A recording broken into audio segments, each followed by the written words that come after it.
In today's video, I'm going to teach you how to create a running total column in Coda. A running total, sometimes called a cumulative sum, is a powerful way to see the ongoing total of a number as you move down a list. Great for budgets, sales trackers, or project metrics. We'll set it up using a simple column and a formula so the total updates automatically whenever your data changes. Start by opening your browser and going to coda.io/signup.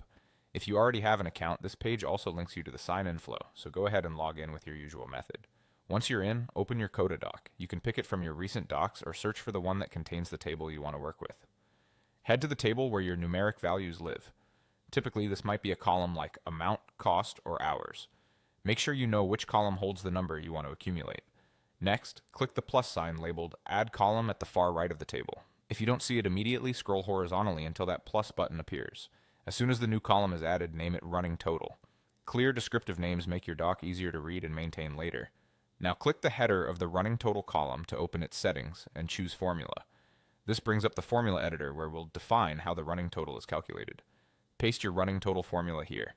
Use a formula that sums all rows up to and including the current row, based on the column you use to determine order. For example, if you sort by date, your formula should sum the amount for all rows with a date less than or equal to the current row's date. If you rely on row ID or another unique sequence, base your filter on that. The key idea is filter the table to the rows that come before or match this one in your chosen order, then sum the target numeric column. Press Enter to apply the formula. You should immediately see values fill down the running total column. Scroll through a few rows to confirm the numbers grow cumulatively and reset only when expected. If something looks off, double-check your sort order and the column names referenced in your formula.